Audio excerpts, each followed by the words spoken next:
ശില്പ ഇപ്പൊ ഏറ്റവും ലേറ്റസ്റ്റ് ആയിട്ട് വന്നിരിക്കുന്ന ഒരു വാർത്തയാണ്. 7 ദിവസം പ്രായമുള്ള കുഞ്ഞിന് പാലത്തിൽ നിന്ന് വലിച്ചെറിഞ്ഞ മാതാപിതാക്കൾ. ആ കുട്ടി പക്ഷെ രക്ഷപ്പെട്ടു. 7 ദിവസം മാത്രമുള്ള ഒരു കുട്ടി, അത് മരത്തിൽ കുടുങ്ങിയിട്ട് ആണ് രക്ഷപ്പെട്ടതെന്ന് പറയുന്ന. ഏകദേശം 50ഓളം പരിക്കുകളാണ് കുട്ടിയുടെ ദേഹത്ത് ഉണ്ടായിരുന്നത്. നമ്മൾ ഈ ഒരു കുഞ്ഞിനെ 7 ദിവസം മാത്രം പ്രായമുള്ള ഒരു കുഞ്ഞിനൊക്കെ എന്തുമാത്രം പാമ്പർ ചെയ്താണ് നമ്മൾ കൈക്കുള്ളിൽ കൊണ്ട് നടക്കുക. അങ്ങനത്തെ ഒരു കുഞ്ഞിനെ എടുത്ത് വലിച്ചെറിയാൻ മാത്രം എന്തുമാത്രം വലിയ ചോദിക്കുന്നത് എന്താ പറയുക, ഇവരെന്തിനാണ് പ്രസവിച്ചത്? ഇവർക്ക് ആ കുഞ്ഞിനെ ആ ഗർഭാവസ്ഥയിൽ അബോർഷൻ ചെയ്താൽ മതിയായിരുന്നില്ലേ?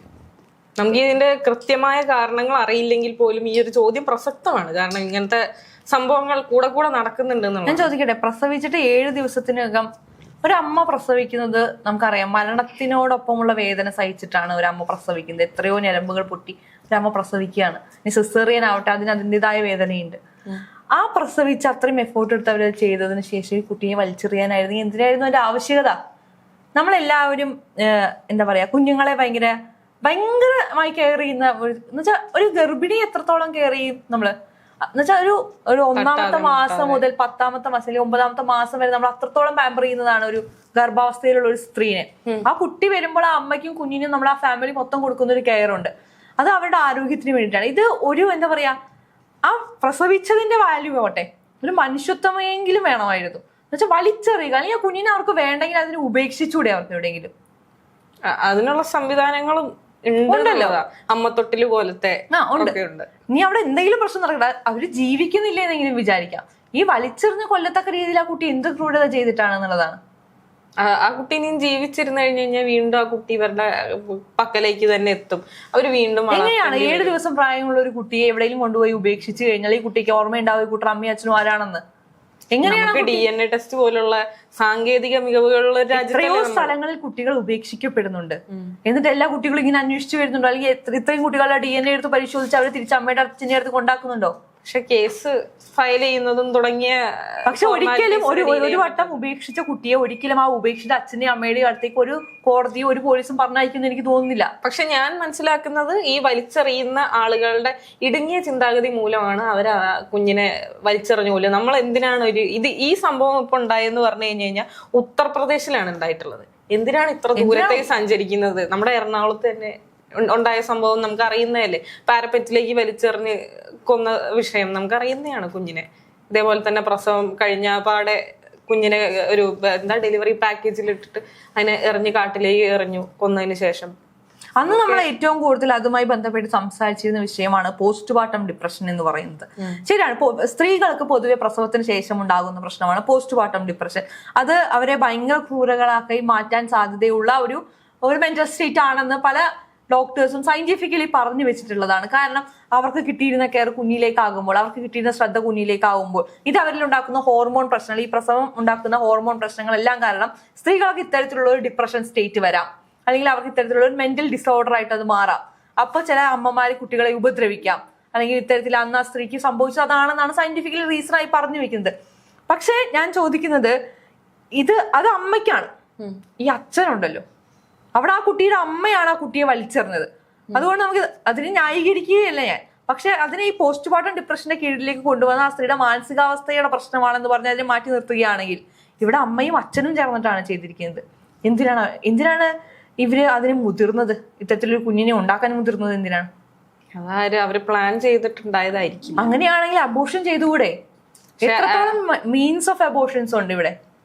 ഇന്ന് അബോർഷൻ അത്രത്തോളം പ്രശ്നമുള്ള കാര്യമല്ല നമ്മുടെ നാട്ടില്. അബോർഷൻ ആക്ച്വലി ഇന്ന് ഒരു ചർച്ചാ വിഷയം, അല്ലെങ്കിൽ ഒരു ക്വസ്റ്റ്യൻ മാർക്കായിട്ട് നിലനിൽക്കുന്ന ഒരു വിഷയമാണ് ഇപ്പോഴും നമ്മുടെ സമൂഹത്തിൽ. അബോർഷൻ ചെയ്യുന്നതിനെ പാപമാണ് എന്ന് പറയുന്ന ഒരു കൂട്ടം ആളുകളുണ്ട്. നേരെ മറിച്ച് ഇതേപോലെ നമ്മളെ പോലെ എന്താ പറയാ, കുറച്ചും കൂടെ ഗഹനമായി ചിന്തിച്ചിട്ട് അബോർഷനാണ് നല്ലത്. ഒരു കുഞ്ഞിനെ വെറുതെ പുറം ലോകത്ത് എത്തിച്ചിട്ട് അതിനെ ബുദ്ധിമുട്ടിക്കുന്നതിലും നല്ലത് അതിനെ എട്ടേതാ പൊട്ടേതാന്ന് അറിയാത്ത പ്രായത്തിൽ അതിനെ പറഞ്ഞയക്കുന്നതാണ് നല്ലത് എന്ന് കരുതുന്നവരുണ്ട്. അതല്ലാതെ അബോർഷൻ ചെയ്യുന്നത് ഒരു മനുഷ്യനോട് ചെയ്യുന്ന ഏറ്റവും വലിയ ക്രൂരതയാണ്, അത് ചെയ്യരുത്, നമ്മൾ നരബലിയാണ് ചെയ്യുന്നത് എന്നൊക്കെ ചിന്തിക്കുന്നത്. പാലത്തിന് മുകളിൽ വലിച്ചെറിഞ്ഞു കൊല്ലുന്നതോ അതിനേക്കാൾ ഇവർ ആ കാറ്റഗറിയിൽ പെടുന്ന ആളുകളുടെ കാര്യമാണ് ഞാൻ പറഞ്ഞത്. അല്ല, ഞാൻ ചോദിക്കുന്നത്, ഈ അബോർഷനെ ഇവർ ക്രൂരകൃത്യമായി കാണുന്നുണ്ടെങ്കിൽ ഇവര് ഇതിനെയും ക്രൂരകൃത്യമായിട്ടല്ലേ കാണേണ്ടത്? അന്ന് ആ കുട്ടിക്ക് ഒരു ചെറിയ ഹാർട്ട് ബീറ്റ് മാത്രമേ ഉണ്ടായിരിക്കുന്നിരിക്കാം, അല്ലെങ്കിൽ ആ കുട്ടിയുടെ രൂപം ഉരുത്തിരിഞ്ഞു വരുന്നതേ ഉണ്ടായിരുന്നിരിക്കും. ഇന്നൊരു കുട്ടിയാണ്, അതിന് ജീവനുള്ള ഒരു കുട്ടിയാണത്. അതിനെയാണ് വലിച്ചെറിഞ്ഞു കൊന്നിരിക്കുന്നത്. അതിന്റെ ഭാഗ്യത്തിന് അതിന്റെ മരത്തെ കുടുങ്ങി രക്ഷപ്പെട്ടതാണ്. എന്നാലും 50ഓളം മുറിവുകളോടെയാണ് ആ കുഞ്ഞു ശരീരത്തിൽ 50ഓളം മുറിവുകൾ എന്ന് പറയുമ്പോൾ ഒന്ന് ആലോചിച്ച് നോക്കൂ. 7 ദിവസം പ്രായമുള്ള ഒരു കുട്ടി എത്രത്തോളം വലിപ്പം ഉണ്ടാവും? ആ ശരീരത്തിലാണ് 50ഓളം മുറിവുകൾ എന്ന് പറയുന്നത്. അത് നമുക്ക് ചിന്തിക്കാൻ പോലും പറ്റില്ല. നമ്മൾ ചിന്തിക്കുമ്പോൾ തന്നെ നമുക്ക് ഒരുപാട് സങ്കടം തരുന്ന ഒരു വിഷയമാണത്. നമ്മൾ ചില ഇന്റർവ്യൂസ് എടുക്കുമ്പോൾ ചില ആൾക്കാർ പറയാറുണ്ട്, ഈ കുഞ്ഞുങ്ങളാണ് അമ്മയെയും അച്ഛനെയും സെലക്ട് ചെയ്യുന്നത്. മനസ്സിലായോ? നമ്മുടെ കർമ്മങ്ങൾ അങ്ങനെ എന്തൊക്കെയോ അവരതിന് റീസൺസ് ആയിട്ട് പറയുന്നുണ്ട്. പക്ഷെ കുഞ്ഞുങ്ങളാണത്രേ നമ്മൾ ഏത് അച്ഛൻ്റെയും അമ്മയ്ക്കൊപ്പം ജനിക്കണം എന്നുള്ള ചോയ്സ് എടുക്കുന്നത് കുഞ്ഞുങ്ങളാണത്രേ. അങ്ങനെ ആ കുഞ്ഞ് തിരഞ്ഞെടുത്ത അച്ഛനും അമ്മയോ ആണ് ആ കുഞ്ഞിനെ ഇത്തരത്തിൽ ചെയ്തിരിക്കുന്നത്. ഇപ്പൊ നമ്മള് മുന്നത്തെ ചർച്ചയിൽ പറഞ്ഞു വെച്ച പോലെ ഗർഭാവസ്ഥയിൽ വരെ കുട്ടികൾക്ക് മാനസികമായ ബോധമുണ്ടെങ്കിൽ ഇത് ഈ കുഞ്ഞിനെ എത്രത്തോളം ബാധിക്കുന്ന ഒരു വിഷയമാണെന്ന് ആലോചിച്ചിട്ടുണ്ടോ? ഈ കുട്ടി രക്ഷപ്പെട്ടെങ്കിലും ഇനി ഈ കുട്ടിയുടെ ഭാവിയെ കുറിച്ച് നമ്മൾ ചിന്തിക്കണ്ടേ? അതെ, കുഞ്ഞിന്റെ ഭാവി ആക്ച്വലി ഭയങ്കര ക്വസ്റ്റ്യനബിൾ ആണ്. കാരണം ഒന്നുകിൽ ഈ പറഞ്ഞ പോലെ അബോർഷൻ ആയിരുന്നു ഇങ്ങനത്തെ ആളുകൾക്കൊരു ഏറ്റവും വലിയ പരിഹാരം എന്നാണ് ഞാൻ മനസ്സിലാക്കുന്നത്. അതാവുമ്പോ പിന്നെ ഇവർക്കും ബുദ്ധിമുട്ടില്ല. അതോടുകൂടി ആ ഒരു അബോർഷൻ ചെയ്യുമ്പോൾ ഉള്ള ഒരു ശാരീരിക ബുദ്ധിമുട്ടുകൾ ഒഴിച്ചു നിർത്തിയാൽ പിന്നെ ആർക്കും വലിയ തലവേദനയും ബുദ്ധിമുട്ടോ ഒന്നും ഇല്ല എന്നുള്ളതാണ്. ഇതിപ്പോ ആ കുട്ടിക്കും പ്രശ്നമായി. കുട്ടി മരിച്ചതും ഇല്ലല്ലോ. മരിക്കണം എന്നായിരുന്നില്ല ഞാൻ പറഞ്ഞതിന്റെ ഉദ്ദേശം അതല്ല. പക്ഷെ കുട്ടി മരിച്ചില്ല. ആ കുട്ടി ഇനിയും ജീവിക്കണം. ഇനി ആരുടെ കൂടെ ജീവിക്കും? അല്ലെങ്കിൽ ആരാ കുഞ്ഞിനെ ഏറ്റെടുത്ത് വളർത്തും? അല്ലെങ്കിൽ ഇന്നലെ നമുക്കിപ്പോ ഈ എന്താ പറയാ ശിശുക്ഷേമ സമിതികളൊന്നും ഒട്ടും നമുക്ക് ട്രസ്റ്റബിൾ ആയിട്ടുള്ള ഏരിയ അല്ല. നമ്മൾ ഇന്നലെ തന്നെ ചർച്ച ചെയ്തൊരു വിഷയം. കേരളത്തിലെ ഇത്തരം സ്ഥാപനങ്ങൾ പോലെ ആവണം ഉത്തർപ്രദേശിൽ എന്ന് നമുക്ക് പറയാനും പറ്റില്ല. ചിലപ്പോൾ ഇതിനേക്കാൾ ഭീകരമായിരിക്കാം, ചിലപ്പോൾ ഇതിനേക്കാൾ നല്ലതായിരിക്കാം. വോട്ടവർ. അപ്പൊ എന്ത് തന്നെയായാലും സ്വന്തം അമ്മയും അച്ഛനും നോക്കുന്ന പോലെ ഒരു കുഞ്ഞിന് ഒരു പാമ്പറിങ് വേറെ എവിടെ നിന്നും കിട്ടുമെന്ന് ഞാൻ മനസ്സിലാക്കുന്നില്ല. പാമ്പറിങ് എന്നല്ല, നമുക്ക് കിട്ടേണ്ട ഇപ്പൊ എന്റെ പാരന്റ്സ് എനിക്ക് തരുന്ന ഒരു സ്നേഹവും അല്ലെങ്കിൽ കരുതലും ഒന്നും എനിക്ക് വേറെ എവിടെ നിന്നും മീറ്റ് ചെയ്യാൻ പറ്റിയിട്ടില്ല ആ ഒരു എമൗണ്ട് ഓഫ്. അപ്പം അതേപോലെ തന്നെ അത്രയും കിട്ടിയില്ലെങ്കിൽ പോലും ആ കുട്ടി, ഞാൻ കരുതുന്ന ആ കുട്ടി രക്ഷപ്പെട്ടു എന്നാണ് ഞാൻ കരുതുന്നത്.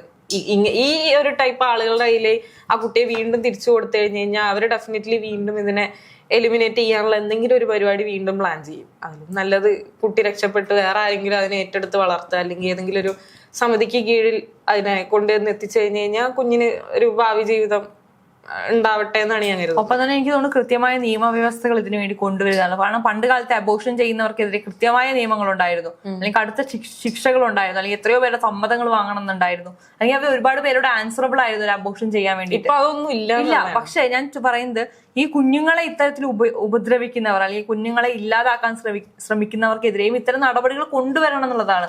അറ്റ്ലീസ്റ്റ് ആ പേടിയെങ്കിലും കാരണം അവരതിനെ കൊല്ലാതിരിക്കട്ടെ എന്നുള്ളതാണ്. കാരണം എന്തിനാണ് ഒരു ജീവൻ എടുക്കാനുള്ള അവകാശം നമുക്ക് ആർക്കും ഇല്ല. അത് നമ്മൾ കൊടുത്ത ജീവനാണെന്ന് പറഞ്ഞ് നമുക്ക് അത് എടുക്കാൻ പറ്റുമോ? പക്ഷെ ഈ എക്സ്പ്ലനേഷൻ ആണ് ഈ അബോർഷനെ എതിർക്കുന്ന ആളുകൾ പറയുന്നത്. ദൈവം തന്ന ജീവൻ നമുക്ക് കളയാൻ പറ്റും. ഞാൻ ചോദിക്കട്ടെ, ഇപ്പോ അബോർഷന് ഞാൻ ഒരിക്കലും തെറ്റു പറയില്ല. കാരണം എന്നെ സംബന്ധിച്ചിടത്തോളം എന്റെ പേഴ്സണൽ അഭിപ്രായത്തിൽ അബോർഷൻ ഇസ് ബെറ്റർ ദാൻ. കാരണം ഈ കുട്ടിയെ